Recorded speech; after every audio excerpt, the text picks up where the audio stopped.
प्रभु यीशु मसीह के महान आ पवित्र नाम से हम अहाँक स्वागत अहींक मैथिली कार्यक्रम आशा की ज्योत में कहि रहल छी। तहन अपन भाई के नेह सँ भरल अभिवादन स्वीकार करूं। पछिला कार्यक्रम में हमरा लोकनि मनन कयने छलहुँ हैं जे यहूदा जे हुनक अपन शिष्य रहथि 30टा चानीक सिक्काक लेल प्रभु यीशु मसीह के संगे धोखाधड़ी कयलथि आ तकरा बाद ओ पकड़वाओल गेलाह आ रोमी राज्यपाल पिलातुसक सन्मुख हुनका प्रस्तुत कयल गेलनि आ ओतऽ जे शास्त्री सब रहथि हुनका ऊपर दोषारोपण कयलनि आ हुनक दोष सेहो साबित सब कऽ देलखिन। तकरा बाद हमरा लोकनि देखैत छी कि लोकसभ एना कहियो ओतऽ लोकसभ हुनका कहलखिन कि हिनका सूली पर चढ़ा दियौ आ लोकसभ हुनका चढ़ा देलखिन। लोकसभ मतलब ओतक राज्यपाल हुनका एहि बातक आज्ञा दऽ देलखिन कि हिनका अहाँ सूली पर चढ़ा दियौ।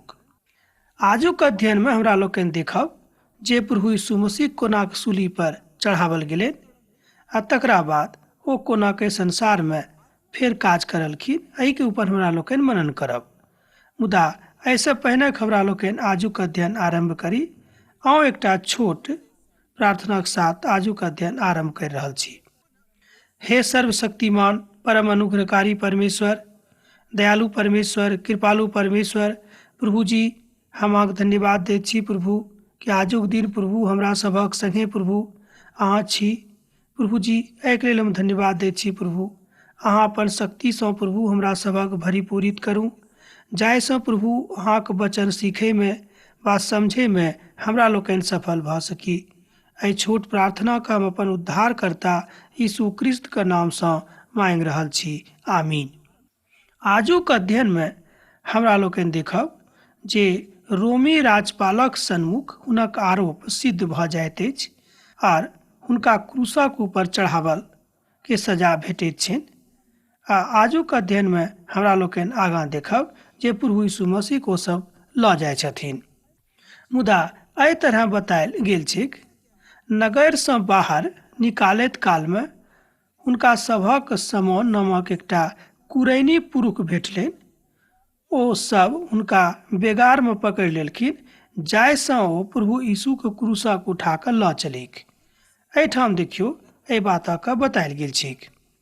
एहि बातक अहाँ 32 पद में पढ़ि सकलहुँ हैं। प्रभु यीशु के ओ सब तरह तरह के याचना देबाक लेल प्रयुक्त मनुख बुझि कऽ हुनका खूब बेइज्जत कयलथि। ओ क्रूस उठा कऽ एक योग्य नहि रहत कारणे ओ बड कमजोर मनुख छलाह। एना कहियो ओ देही सँ बड कमजोर छलाह। ओ ओहि स्थान पर अयलाह जे गुलगुता अर्थात झोपड़ी का स्थान कहाबैत अछि। मत्ती 27 अध्याय के 33 पद में एहि बातक अहाँ पढ़ि सकलहुँ। जाहि स्थान एखनो धरि पहचानल जा सकैछ तैं ओहि स्थानक कलवरीक अछि अर्थात कलवरी कहाबैत अछि। सर्वप्रथम प्रभुक महानत के एहिठाम देखल सकलहुँ हैं। अब सवाल अछि जे प्रभुक ओतऽ किएक लऽ गेलनि। ई एकटा बड़का बात अछि। तहन हमरा लोकनि आगाँ बढ़ी एहि बातक खूब गंभीरता सँ सीखी। प्रभु यीशु मसीह एहि बातक ज्ञान सबके दऽ रहल छथिन। ओ हुनका पीत मिलावल दाखरस पिए के देलखिन। मुदा जहन यीशु ओहि दाखरसक चाखलखिन तो ओहि दाखरसक नहि पियलखिन। एहिठाम देखियौ एहि बातक 34 पद में बतायल गेल छै अर्थात मत्ती के रचल सुसमाचार तकर 27 अध्याय के 34 पद। एहिठाम भजन जे 69 अछि तकर 21 भजनक पूर्णता होइत अछि जतऽ ई बतायल गेल अछि जे संप्रभुता की अछि ओतऽ लिखल अछि। तऽ लोक सब हमरा खास लेल एना के इंद्रियान देलनि और पियक लेल हमरा सिरका देलनि। एहि बातक ओहिठाम बतायल गेल छै। जँ अहाँके लग पवित्र पोथी अछि तऽ अहाँ पढ़ि कऽ देख सकलहुँ हैं 69वां भजनक 21 भजन। आ तकरा बाद 35 पद में भजनक 22 पुनरावृत्ति कयल गेल छैक। आउ तहन एहि पदक हमरा लोकनि देखी। तहन ओ सब प्रभु यीशु के क्रूसक ऊपर चढ़ा देलखिन और चिट्ठी टालि कऽ यीशु के वस्त्रक आपस में बाँटि लेलखिन। मत्ती के रचल सुसमाचार तकर 27 अध्याय के 35 पद में ई बात का बतायल गेल छै। ओ सब ओते बैस कर यीशु का पहरा करऽ लागलखिन। मत्ती 27 अध्याय के 36 पद में ई बात का बतायल गेल छै। पद 35 में जे बतायल गेल छै जे ओ बात का भजन 22 में प्रयुक्त कयल गेल छै, ओतो हाँ ई बातक सांकेतिक अछि जे हुनका लोग क्रूसक ऊपर चढ़ा देथिन। अब हाँ बुझि सकलहुँ हँ कि भजनक पोथी प्रभु यीशु मसीह के जन्म से हजारों बरख पहिने लिखल गेल रही। ओ हमर वस्त्रक आपस में बाँटै छथि आर हमर परिवाहक पहिर डालैत छथि। एहि बातक अहाँ 18 पद में सेहो पढ़ि सकलहुँ हँ भजनक पोथी में। जँ अहाँक लग भजनक पोथी अछि तऽ खोलि कऽ देखियौ। पवित्र पोथी के एकटा पोथी थिक। एहि पोथी के अहाँ पुरना नियम में खोजि सकलहुँ हँ। ओ हमर वस्त्रक आपस में बाँटै छथि आर हमर पहिरावाक चिट्ठी डालैत छथि। पद 36 जँ देखबै तऽ बातक जानकारी होइत अछि जे ओ सब बड्ड घिनौना काज करैत छथि, अर्थात अमानवीय गुना के पराकाष्ठा के सेहो हमरा लोकनि एहिठाम देख सकैत छी। ओ सब अमानवीय गुना के पराकाष्ठा पर छथि। ओ प्रभु यीशु मसीह के सताबे के जतेक गिरघिन उपाय रहनि ओहि सबटा उपाय को सब लगा देने रहथिन। पहिल तीमुथियुस पोथी में जँ अहाँ पढ़बै तऽ ओतो एहि बातक ऊपर बखान कयल गेल छै। ई बात परम सत्यक और हर तरह से माने जोग अछि कि मसीह यीशु पापी लोकक उद्धार करबाक लेल एहि संसार में अयलाह आ जाय में हम सबसँ पैघ पापी थिकहुँ। पहिल तीमुथी के पोथी में अहाँ एहि बातक देख सकलहुँ हँ 15 पद में। एहिठाम जे एहि शास्त्रक रचनिहार छथि ओहि बातक कहैत छथिन कि हम ओहिमे सबसँ बेसी पैघ पापी थिकहुँ हँ। तीमुथी स्वयं एहि बातक स्वीकार करैत छथि जे प्रभु यीशु महानताक वाचा छथि आ हुनकासँ बढ़ि कऽ केओ एहि संसार में नहि छथि। मुदा हमरा सभक पापक कारणे ओ सूली पर चढ़ि गेलाह। हमर मित्रवर एहि बातक कनिक अहाँ ध्यान दऽ कऽ सुनियौ। ई कोनो अधलाह गप नहि थिक। जेना हम कहने छलहुँ हैं कि हमरा लोकनि अखन पवित्र पोथी के एहन बिंदु पर छी जे सुसमाचारक एकटा सबसँ पैघ बिंदु अछि। एहिक ऊपर हमरा लोकनि अध्ययन अखन शुरू कयलहुँ हँ, कहि रहल छी। प्रभु यीशु मसीह एहि सबटा बातक के प्राप्ति के लेल, पूर्णताक लेल कि मनुष्य जातिक उद्धार हुएक स्वयं का बलिदान करेबाक लेल तैयार भऽ गेलखिन। प्रभु यीशु मसीह ठाम यहूदी के राजा के रूप में सेहो प्रकट कयल गेल छथि। श्रीमान मत्ती एहि बातक ऊपर अपन सुसमाचार में जोर दऽ कऽ बता रहल छथि जे ओ यहूदी के राजा रहथि। यीशु के दोख एना कहियो इएह रहै कि मनुष्य जाति के उद्धार चाहैत रहनि। तैं ओतऽ लोक जे शास्त्री आ फरीसी आ सदुकी लोग रहथि ओ नहीं चाहैत रहथिन कि प्रभु यीशु मसीह एहि बातक करैक। एहि दुनिया में आबे से पहिने एहि बातक बहुत पहिनहिए निर्णय भऽ गेल रहै कि एकटा उद्धारकर्ताक जरूरत एहि संसारक लोकक छैक।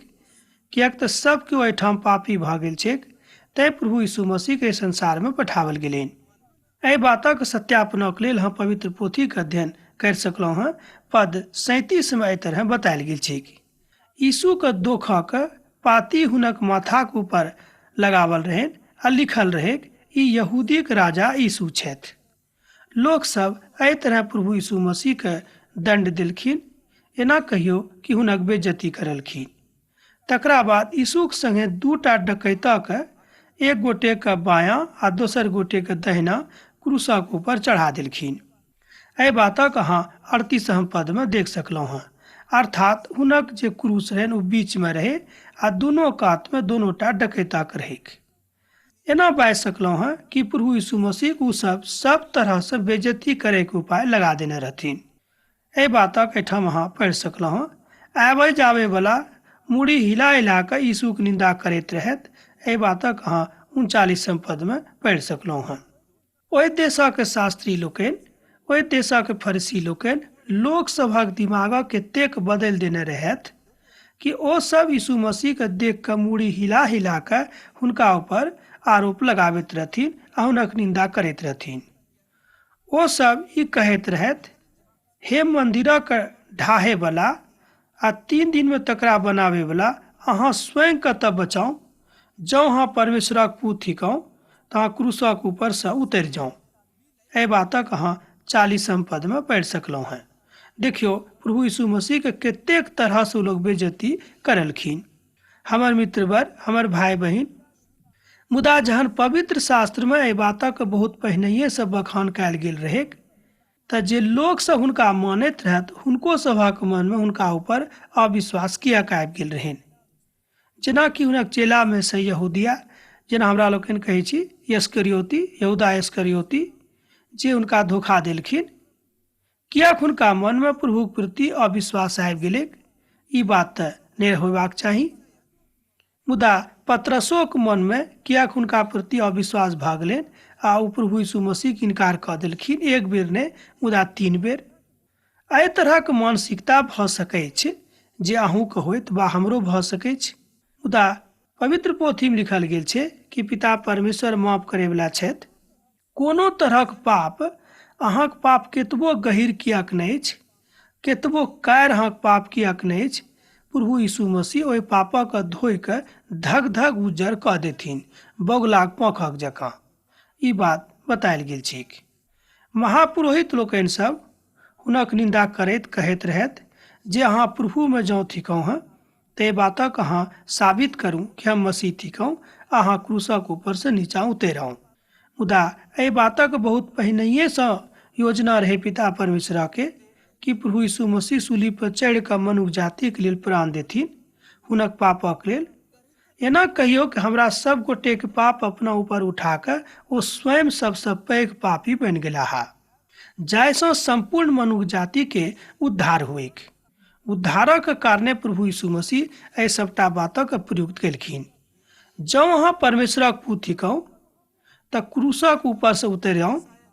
कनेक अहाँ एहि बातक ऊपर ध्यान दियौ जे ओ सब शंका उत्पन्न करैत रहथि, जाहिसँ जे केओ प्रभु यीशु मसीह देखैक हुनकासँ हुनका घृणा भऽ जाय, आ जे केओ प्रभुके मानै छथि हुनको मन में प्रभु यीशु के प्रति शंका उत्पन्न हुएक। एहि तरहक लोक ओहिठाम रहैक, विशेष रूप में शास्त्री लोकनि, ओतऽ के फरूसी आ सदुकी लोकनि एहि बातक इंतजाम लगा देने रहथि। हमर मित्रवर, हमर भाई बहिन, कोनो बातक ऊपर आरोप लगाबै से पहिने अहाँ कनेक अपना हृदय में विचार करियौ कि जे अहाँ करि रहल छी कि ओ नीक अछि। एहि तरहक दृष्टि जँ अहाँक अछि तहने अहाँ खूब नीक बनि सकलहुँ हैं, आ जँ एहि तरहक दृष्टि अहाँक नहि अछि तऽ अहाँ नीक नहि बनि सकलहुँ हैं।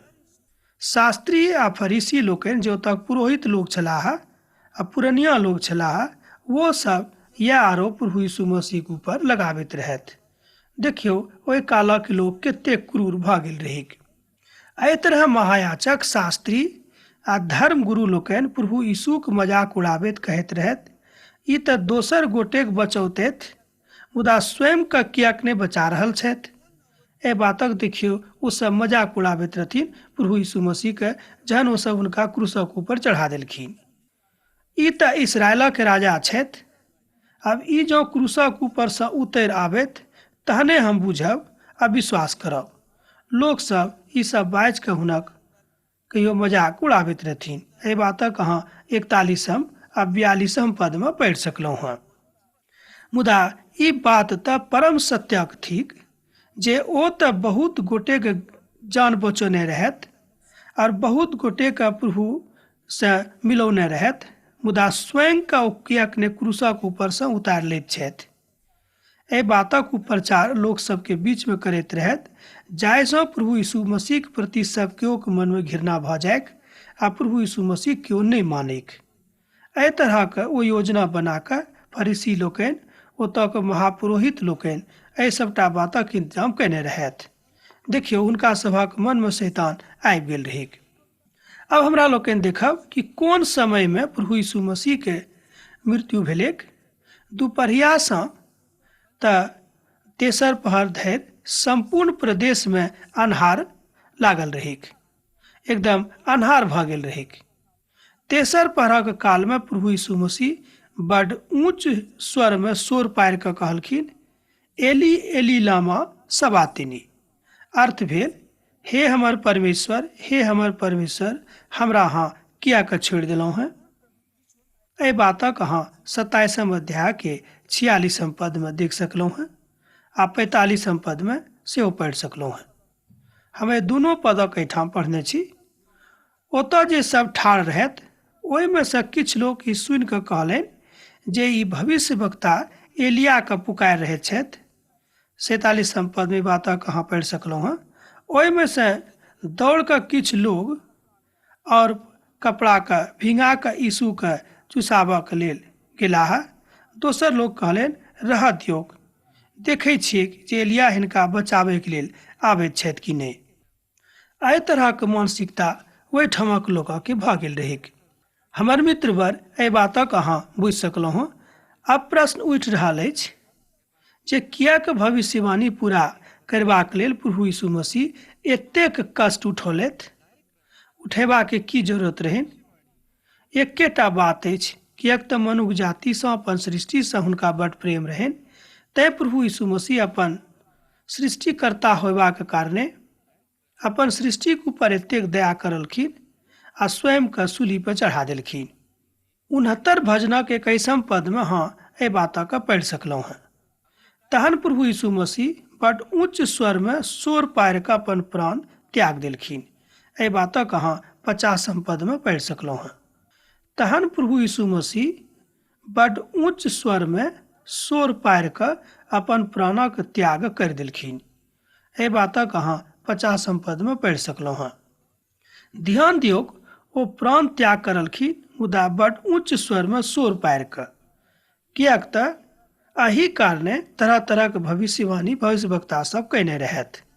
अर्थात हुनक एक एक कदम के, हुनक एक एक गतिविधि के बहुत पहिनहिए से चर्चा कयल गेल रहै, जेना हम अहाँ से बहुत बेर बाजि चुकल छी। एहि सबटा बात से ई बात सिद्ध होइत अछि कि वह पिता परमेश्वरक एकलौता पुत्र रहथि। एहिमे कनिको संदेह नहीं थिक। जँ अहाँ प्रभुक ऊपर संदेह करऽ वाला छी तऽ हम कहब अहाँ प्रभुक ऊपर संदेह करऽ वाला नहीं बनू, किएक तऽ एहिसँ प्रभु खुश नहीं होइ छथि। आ ताहि काल में यरूशलेम मंदिरा के पर्दा फाटि गेलैक आ नीचाँ धरि 2 टुक भऽ गेलैक।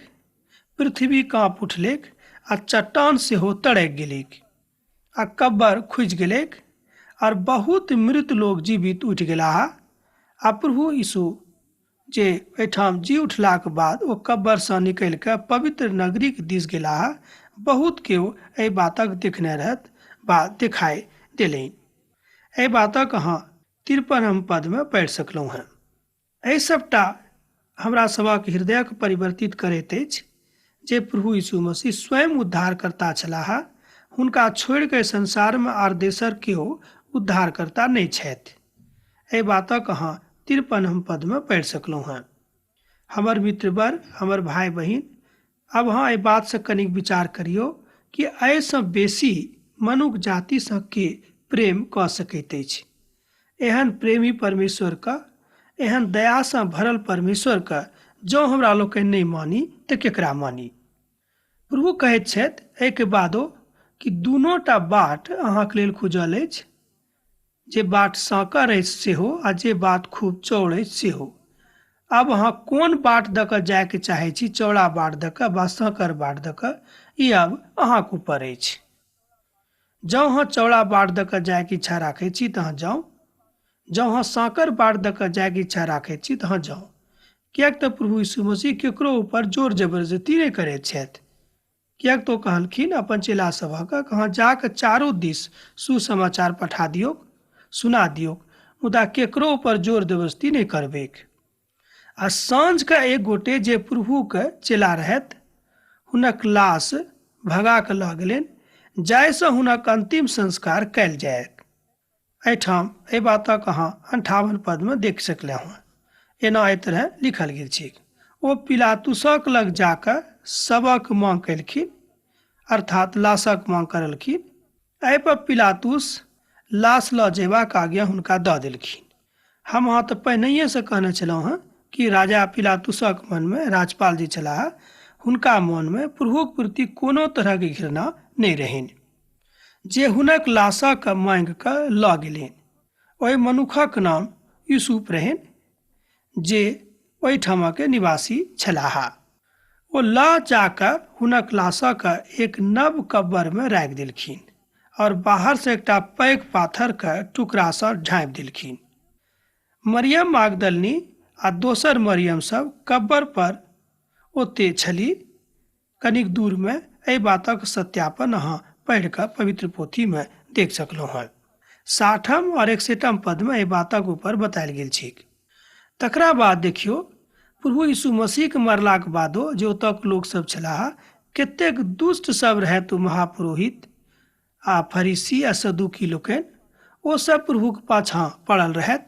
ओ सब हुनका मरलाक बादो कब्रक ऊपर पहरा लगा देलखिन। दोसर दिन जे तैयारीक दिनक बाद वाला दिन रहे, महायाजक और फरीसी लोकनि राजपाल पिलातुसक आबि कऽ कहलखिन जे हमरा एहि कब्रक ऊपर पहरा लगाबे के आज्ञा दिअ, किएक कि मनुख कहने रहैत कि हम मरला के तेसर दिन बाद जी उठब। भऽ सकै जे हिनक चेला सब आबि कऽ हिनक लाशक लऽ जेतैक आ बाजि देतैक जे जी उठल छथि। तहन ओ कहलखिन कि ठीक अछि, अहाँ सब ओतऽ पहरा लगा सकैत छी। एहि बातक आज्ञा महामहिम राज्यपाल हुनका दऽ देलखिन पिलातुस। ई बातक अहाँ जानैत छी कि रोमी साम्राज्यक कतेक गंभीर बात रहे, कतेक सख्त साम्राज्य रहे, ओते पहरा लगा देवल गेलैक। एहि बातक अहाँ देख सकलहुँ हैं। आउ पद 65 के कनिक देखियौक। पिलातुस हुनका सबक कहलनि जे अहाँके लग पहरादार जँ छथि तऽ अहाँ समझक अनुसार ओतऽ कब्रक रखवाली के लिए हुनका लगा दियौ। 65 पद में बातक बतायल गेल छैक। ओ पहरादार लोकक अपना संगे लऽ गेलाह आ कब्रक पाथरक ऊपर मुहर लगा कऽ ओहि कब्रक रखवाली के लेल ओहिठाम हुनका सबक नियुक्त कऽ देलखिन। एहि बातक हमरा लोकनि देख रहल छी 66 पद में, अर्थात महायाजक और फरीसी लोकक एहि बातक ऊपर संदेह रहनि जे भऽ सकै छै यीशु मोला में सँ जीवित नहि भऽ सकैत आ हिनक चेला सब आबि कऽ हिनक लाशक एहिठाम से लऽ जेतै आ हल्ला उड़ा देतै कि यीशु मसीह मृत्यु में से जी उठल छथि। ई बातक लेल ओ सब एहिठाम पहरा लगा देलखिन।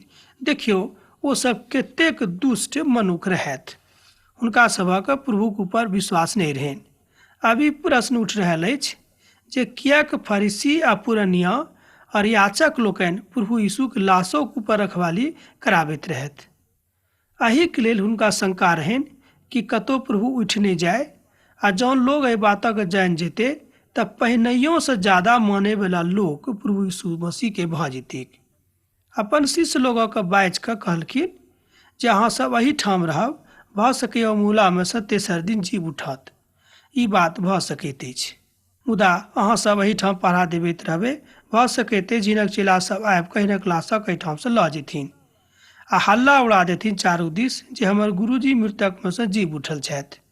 एहि बातक ज्ञान हुनका पहिनहिए से रहनि, तैं ओ चालाकी के कारणे एतेक धूर्त ओ सब रहैत हुनका संगे एहि तरहक चाल चलि देलखिन। आब जे बात बचि गेल, एहि बातक अध्ययन हमरा लोकनि दोसर दिन करब। अब तऽ अहाँ सब विदा होय के काल भऽ रहल अछि, मुदा हाँ एकटा बात जरूर कहब कि पाती लिखनाइ अहाँ नहि बिसरब, किएक तऽ एहि बात से हमरा लोकनि बड्ड आनंदित रहैत छी। पाती लिखैत रहब। प्रभु यीशु मसीह के नेह अहाँके जिंदगी में सदिखन बनल रहेक। आमीन।